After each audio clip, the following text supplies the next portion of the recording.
I always like to start with something interesting. And there's a name that hasn't been thrown around a lot. We're talking about Elon Musk. Doesn't it seem like every time you turn around, there's another story about Elon Musk? Well, here's yet one more fun fact about Elon Musk. He now is a Guinness Book World Record holder. I don't know if you know about this, but he has the largest loss of personal fortune in history. Wow. That's the one you want. That's right. He lost $182 billion. $182 billion. That's right. Because of Tesla's share stock, they lost about 65% of their values over the last year. And then there was that little purchase of Twitter, knocked him down. So he is no longer the richest person in the world. And another tech giant would have beat that record too, but it was Jeff Bezos. He didn't lose $182 billion last year. He just lost about $80 million. Wow. Ooh. Isn't that just crazy? In the future, Jeff Bezos, I don't know if you heard this, but he's going to be giving away his entire fortune because there's all this controversy that Bill Gates says he's going to be doing this and Warren Buffett. And Elon said, I don't need to do that because it all started when I purchased Twitter. That's right. Man, I'll tell you. And joining us here on the award-winning Komando Today podcast every Friday. It's different than Monday through Thursday because we like to have some fun with a few of the other folks here at the show and on the website. And it's a different take on the news and all things digital. And if you're a new listener, we're so glad that you're here with us. And if you're a regular listener, well, welcome back. And we always like to hear your comments. You can send us an email and we read every single one. Podcasts@komando.com. Once again, that's podcasts@komando.com. And if you ever have a question that you'd like us to answer, the easiest place to do that is going, of course, to the website, komando.com. And in the upper right-hand corner, there's a link that says Email Kim. I know it's a little old school, and you like to leave them all over social media. But if you want me to read it, that's the place where you go. And joining us here for Kim Komando Today every Friday, we have our amazing content queen, Ali Seligman. And Ali, what pearls of wisdom will you be sharing with us today? If you are looking for a job, I have a warning to make sure you don't get scammed. And again, on the money side, a really weird and cool way to make money online. So are you bad news, Ali, again? Half and half. Okay, Yeah, all right. yeah. Okay, a half and half. We'll take that. And then, of course, we have our magnificent millennial and our very own internet scout, Matthew Heffel. What do you have for us? I'm going to talk about an AI robot lawyer, as well as how to protect your kids if they insist on being on TikTok, and a hilarious viral trend right now. Ooh, awesome. Love that. And we always like to start with the news. These are some important tech developments to keep you in the know. And I'm going to go first. And how many of you are still playing Wordle? Do you still play Wordle?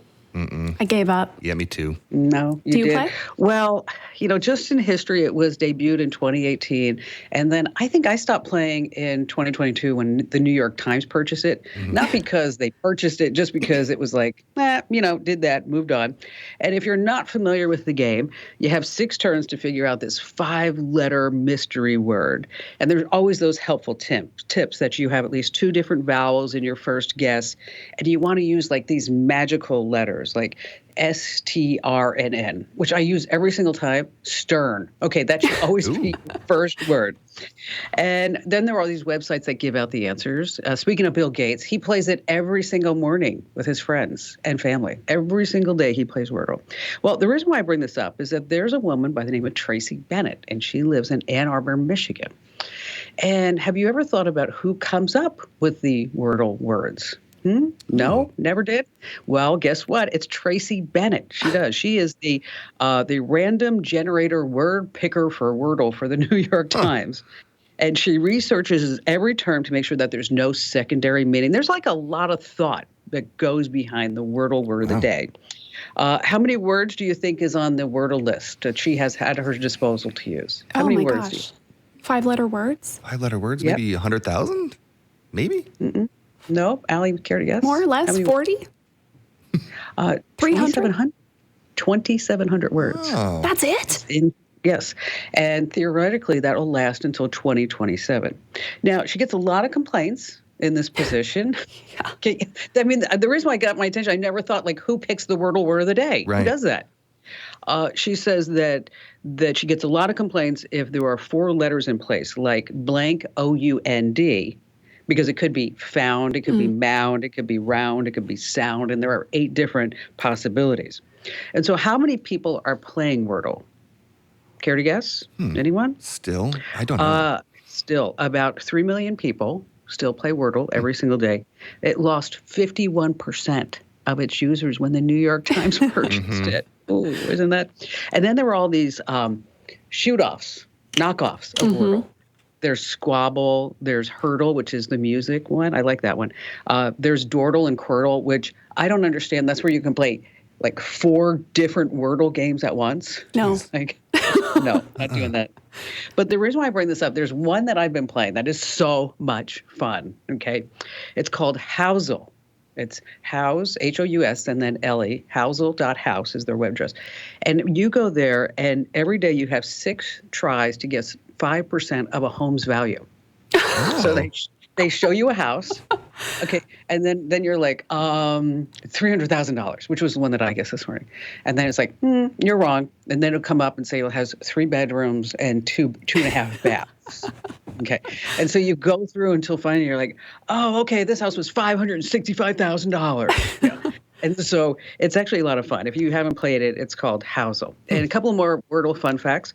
Where do most people play Wordle? The toilet. Where do most people? Yeah. Yes. And of course, in the morning. Okay.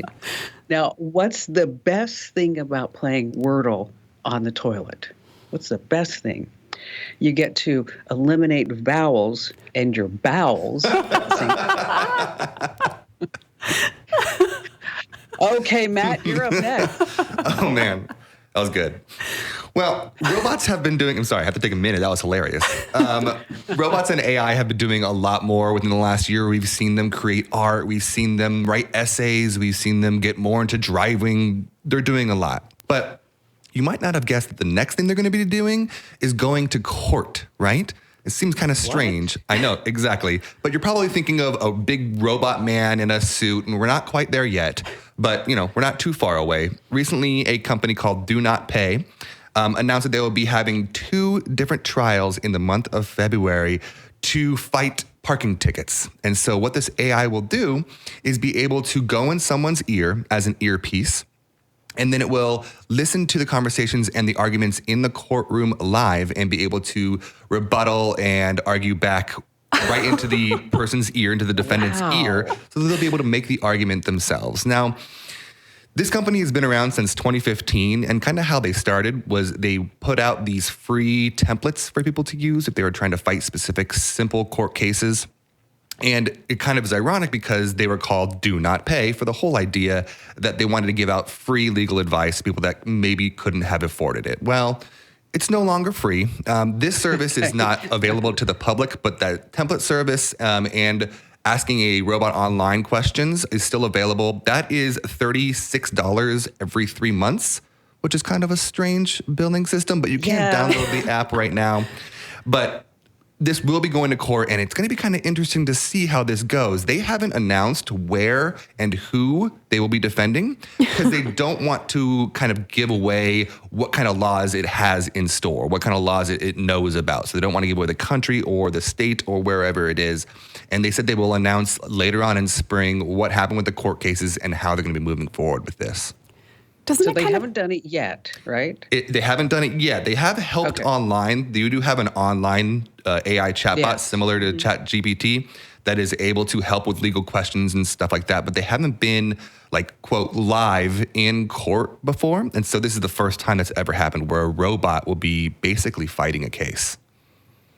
It kind of feels like a, 90s movie trope of like, you have someone in your ear telling you what to do. And it's like, let's make sure the robot doesn't say anything weird. 90s movies, Will Smith probably, that's what it was. Yeah. Yeah. But, it is fascinating. I mean, think about if somebody were to say this to you 20 years ago, that you would have a robot in your ear helping you win a court case. You'd be like, what are you smoking? Or whatever it will be. Yeah, it's interesting.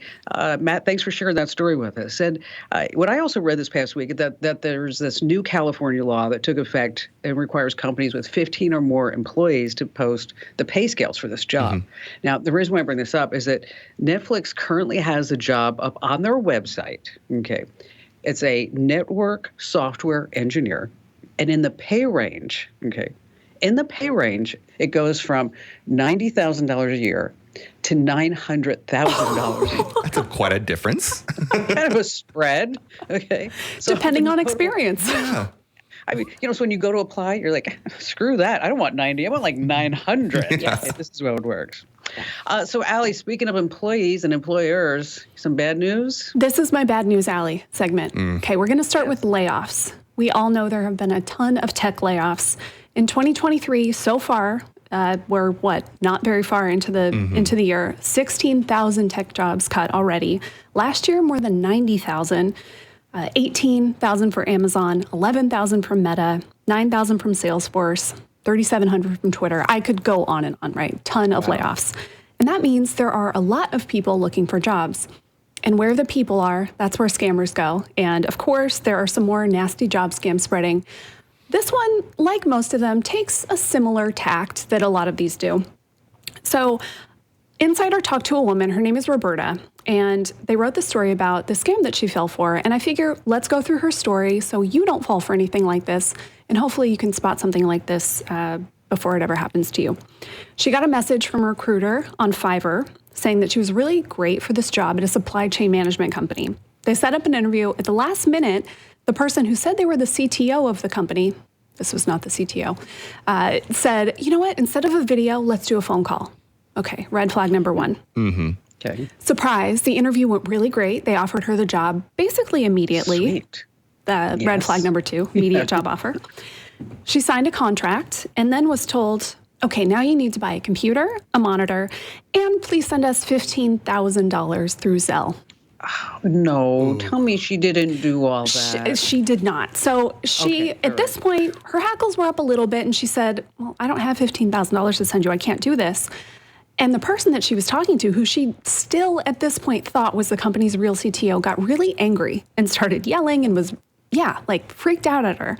And so she said, okay, this is not the place for me. Can you please help me? I need to get out of this contract. I'm not going to work here. They convinced her that it was legally binding, that they were going to take her to court.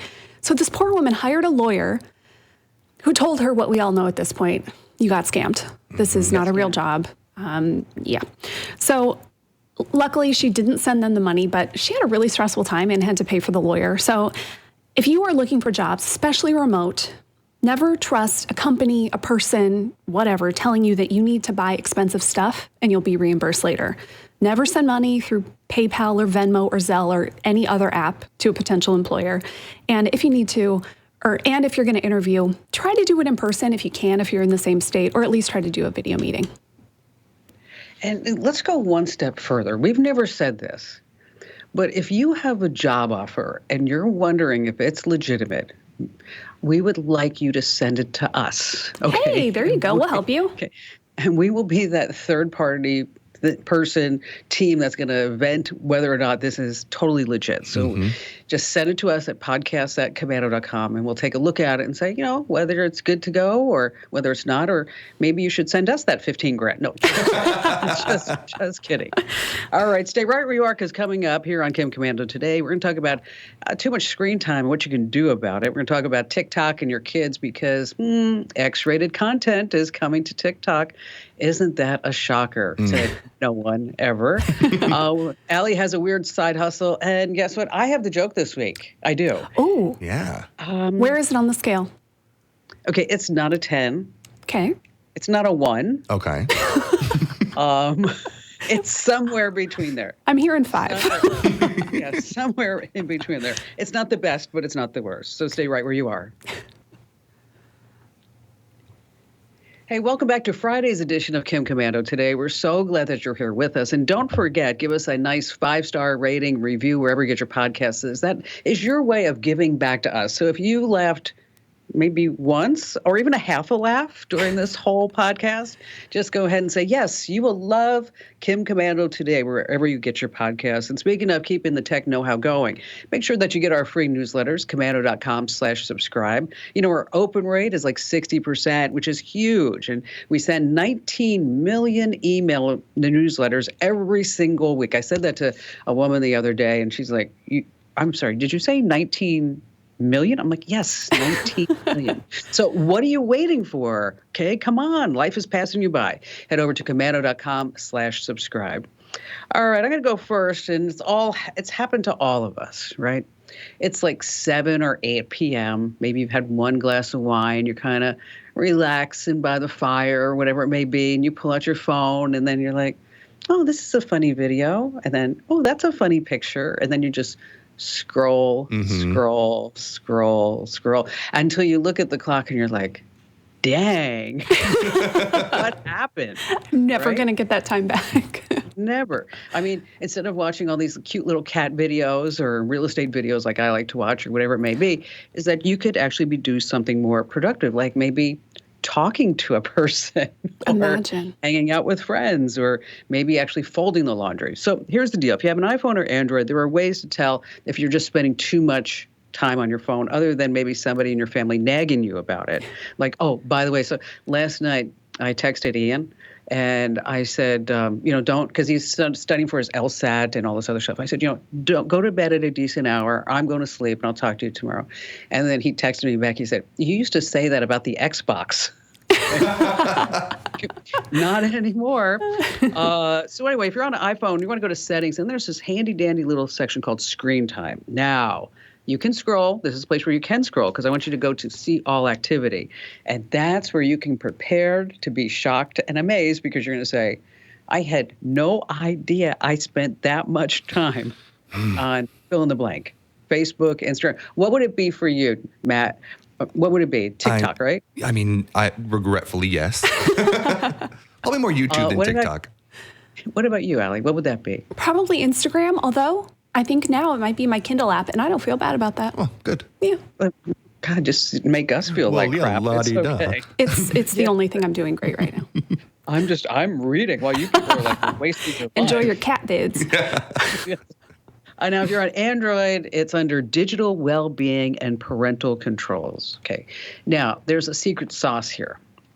And the secret sauce is that you can set time limits on specific apps. And a lot of people don't realize this. So if you want to limit your time on TikTok on your iPhone, you just head to settings and then under screen time, there's app limits. And then you can say how much time you want to give it.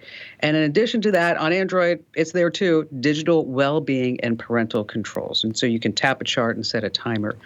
But, speaking about scrolling, what did the frogs say when they were scrolling a jokes forum?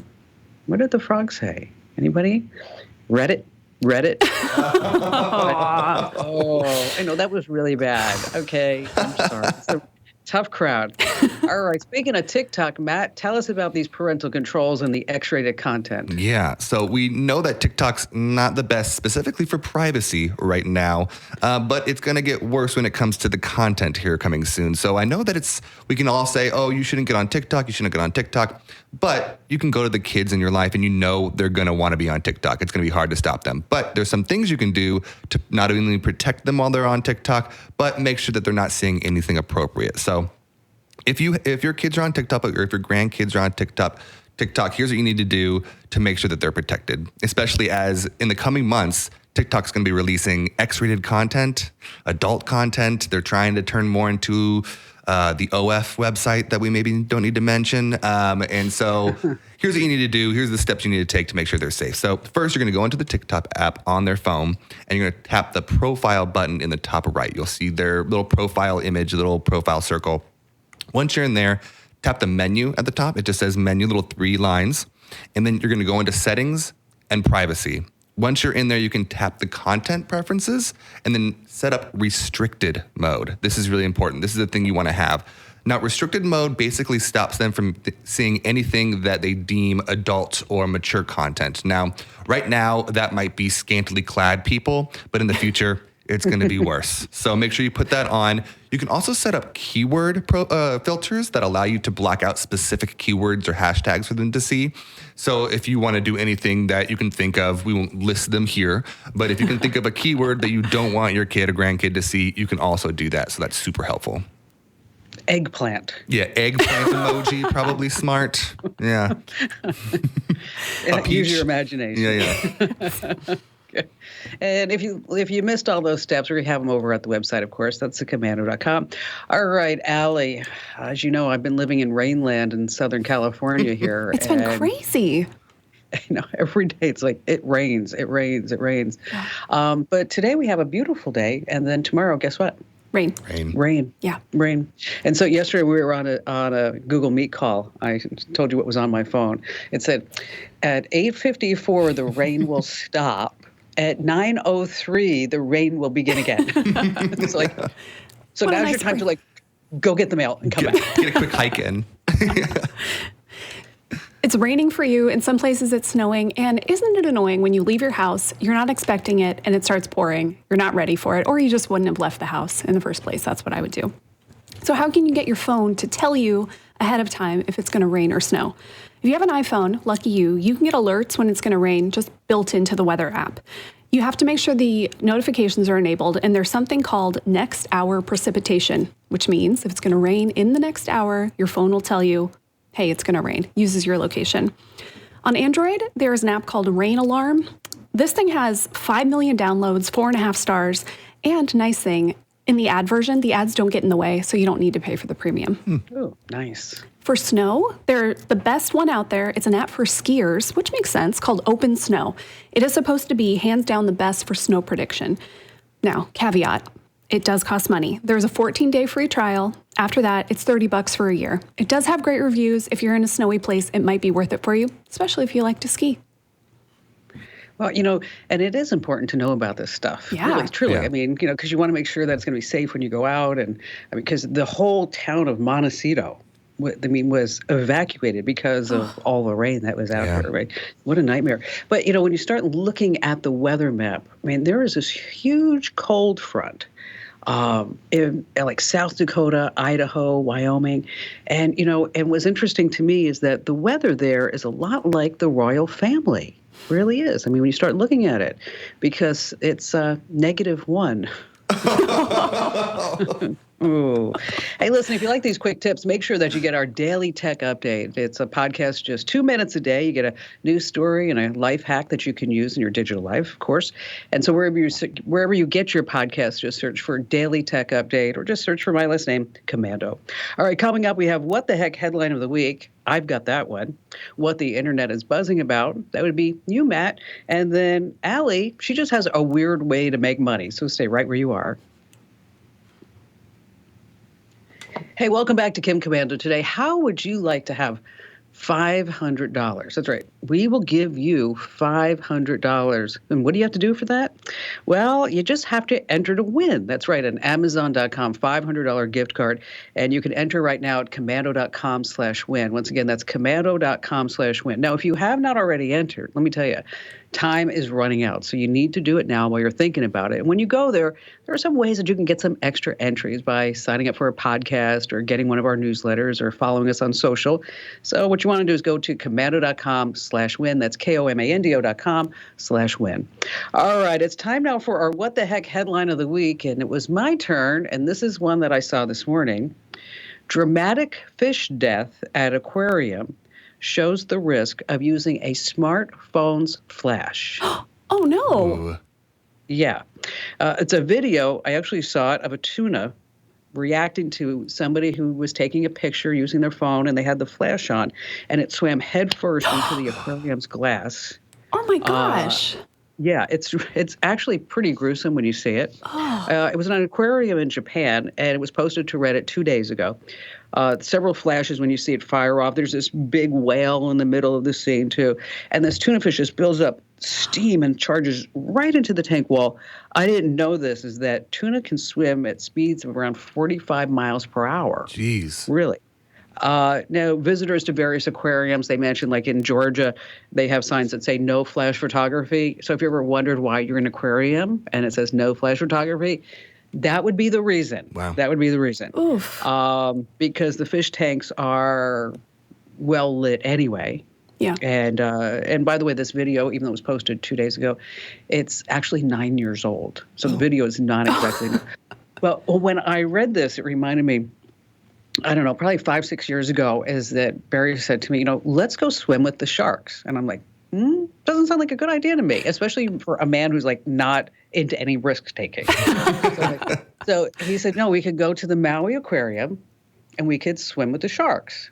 And I'm thinking like, well, how bad could it be? So because we're scuba divers. So we're going to go scuba diving in the tank with the sharks. So we get there and we had to get there like at, I don't know, 7 o'clock in the morning. And they start telling us about you have to keep low and slow and you don't want to make any weird moves because there's like tiger sharks, reef sharks, massive sharks. and then this Hawaiian guy comes over, honest to goodness, puts a lei around me and then starts giving me a blessing before I go into the shark tank. No. I'm sitting there, I'm looking at Barry like going, okay, Mr. who won't get on a motorcycle is taking me and we're going into the shark tank. Smart. And then there's this gentleman from Japan who's with us. He doesn't speak any English. So what they figure, what the heck. And so we sign all these forms. And so we get into the fish tank where there's a lot of fish. There's a lot of shark. There were 18 sharks in this tank. And so I said to the dive guy, I said, listen, I put my fingers down, like I'm going to be at the bottom of the tank. Just letting you know, I'm not swimming up. And he says, don't flail your arms and try not to take any pictures and all this other stuff. Try not to. Yeah, try. Yeah, okay. I'll do my so best. I'm like, I'm sitting at the bottom like going, this is like the stupidest thing I've ever done. Just grumpy at the bottom of the Okay. Sharks. Well, I should preface this. Oh, no, I'm not going to say this because I didn't say this. Okay, so the sharks are all going around and Barry's swimming around and up at the top flailing with a flash is this guy from Japan. Okay. Oh, no. Okay, so I look at the dive guy and I said, you know what? I'm like out of here. Like, me go now. And he's like, no, you can't go alone. You can't go alone. I'm like, no, me go now. And then I'm picking up shark teeth at the bottom of the fish tank. And then I hear my father say, when there's blood in the water, you cannot predict what a shark will do. So I'm sitting there, I'm thinking like this Japanese guy's just going to get eaten at any given moment. And then I'm next. Okay, so I look at Barry and I'm like, done. Okay, so I just like go through the little tube and then Barry follows me. And then the Japanese guy and everything, they're just in there. And I'm not making fun of these. He was from Japan. He literally was from Tokyo. So now we get out of the shark tank and I'm, drying off and stuff. And the dive guy comes out. And I looked at him, I said, so, like, what do you do now? What do the sharks do now for the rest of the day? He goes, oh, well, now we feed them. Oh, my gosh. I'm like, wouldn't you want to feed them? Like, I even said, wouldn't you want to feed them, like, before we get in there? Yeah. Oh, no, that would just whet their appetite. Oh, man. I'm glad you made it out of there. Yeah, so don't be Kim. Don't go in a shark tank. Just don't do it. All right, Matt, save us from sharks. All right, I have to tell you about a amazing viral story that went viral just this last week. So I have to start out by prefacing, if you don't know what Roblox is, I will give you a quick explainer. So Roblox is a internet video game. You can play it on your computer, Xboxes, PlayStations, and basically what it is individual creators can create their own worlds that you can play games inside with as many people as you want, and it's a community-style game, right? It was launched back in 2006, which is actually a long time ago, but it ended up gaining popularity a lot during the pandemic because people would use it to hang out with their friends and whatever during the pandemic. And so also, just so you know, nearly 80% of all Roblox users are under the age of 16. So it's mostly young kids that are playing this game. Well, with all this popularity, many kids that are playing this game shared this hilarious story the other day on Reddit and on Facebook and on Twitter and all over the place. And it kind of went viral so much so that it got picked up by news. So I'll have to tell you this story. There was this woman in Chicago who was trying to get in touch with her daughter. And her daughter wasn't answering the phone, and she kept ignoring her calls. And she thought, I bet I know what she's doing. And so from her desk at work, she signed on to Roblox, went and found her daughter in the world, and told her to make sure she pulled the lasagna out of the freezer for dinner. So it's like that old story where your mom would call you when she was on her way home, say, pull the chicken out of the freezer. Yeah. Same thing, but couldn't get a hold of her by the phone. Boom. Roblox. So I'll tell you, I am most impressed that the mother was able to find the daughter in the middle of like 50 million other users. Well, that's another interesting part to the story is that the reason she was able to do this is because she actually, a few weeks earlier, had asked her daughter to teach her how to play Roblox so that she could spend more time with her daughter. Aw. So that was the whole that's- reason. And so, like I said, this got picked up by local Chicago news, which then got shared on national news, and now it's getting shared on the Komando show. So it's gone full. Now But- we know that it's legit. It's Yes. totally legit now. Every other place didn't matter, but now Right. that we got it, boom. Well, Viola There you Davis shared it on Facebook as well, and she had the best quote. She said, "Where there's a mom, there's a way," and I really liked that Aw. quote. You know what? There is that. That's for sure. I'll tell you that. All right, coming up, we have a weird way to make money, and then, well, it's an average joke at the end, but I think you ought to hang around anyway. Hey, it's Kim Komando today. Just a reminder to follow us wherever you're on social media. It's at Kim Komando. It's at Kim Komando wherever you are. Instagram, Facebook, you know the deal. Pinterest, LinkedIn. Let's see, wherever we go, it's always at Kim Komando. So you can find us. It's easy that way. All right. So we like to talk about money, Allie, and we always get that question like, how can I make money online? And we always go through like, you could be an online tutor, you could be a virtual assistant, you could do various tasks in TaskRabbit or Field Agent, or you could be an Instacart shopper. But you have a different one, right? Yeah, and a term that I never thought I would hear. Virtual babysitter. Yeah. What? What? Okay, it's a real thing, and it's actually pretty awesome. So we're all used to staring at webcams now, right? And even kids are. And so this is a site called Virtual Babysitters Club where people can hire professionals to do essentially online classes or just online hangouts with kids. Now, there's everything from art class to trivia. So maybe you were a science teacher, or you're really good at reading stories, like you're the parent who is the best at it, or you know how to use puppets, or maybe you teach kids how to dance, whatever it is. You might be able to make some money. Most classes are around $18 an hour. Now, I imagine they take a cut. I couldn't figure out how much they take, so you're not going to get it all, but still pretty good, right? If you have lots of kids doing this. And don't worry, there is a big caveat on the site that says this does not replace a real-life babysitter. So you're not going to be responsible for, I don't know, feeding them and making sure they're safe or anything. You just have to entertain them.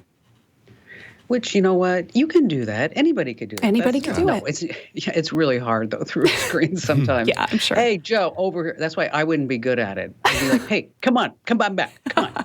You know, I'm going to turn off the webcam, and then you're going to be alone. Sorry. Yeah. Okay. No, that would not be good. No. All right. It's my turn for a joke. You ready? Yeah. So Okay. ready. This average joke. Give it to It's us. an average joke. It's not even a good joke. It's an average joke. A husband was so incredibly proud of his wife that she had given birth to 6 children that he began to call her, instead of her name, Mother of 6. So when he wanted her attention, he'd say, Mother of 6, get me a beer. Mother of 6, it's time for us to go. So a few years down the road, she's getting like really tired of this. I mean, she's called the Mother of 6, and they're at a party. And the party's winding down and everybody's leaving. And the husband looks at her and he says, Mother of 6, come on. You know what? The party's over and the kids are waiting for at the house. And, you know, we've got to go right now. And she's like, oh, gosh, you know, all right. I'll be right with you, Father of 4. That was better than expected. Yes, that was much better than expected. Okay. See, that's it. If you set the expectation Yeah. so low, okay, Yeah. whatever you do after that, it's like, oh, okay, well, that maybe it wasn't that bad. That's right. I'm going to give that a 7. Yeah, I agree. A Yeah. 7. Solid. Good 7. Thank you. All right. So this is part of the podcast on Fridays where we like to give you a to-do. So, Allie, you go first this week. What do you have? I think if you are looking for a job, or if you know someone who is looking for a job, be a nice person and give them a little warning. There are so many scammers out there right now. And if someone says, I got this job offer and something's a little off with it, help them out. Send them to Kim Komando, have them send us an email, and we can check it out for them and tell them, yeah, this is legit or it's not. Perfect. How about you, Matt? You know, make sure that you're helping your kids stay safe on TikTok. You had mentioned this to me, Kim, and I forgot to mention it.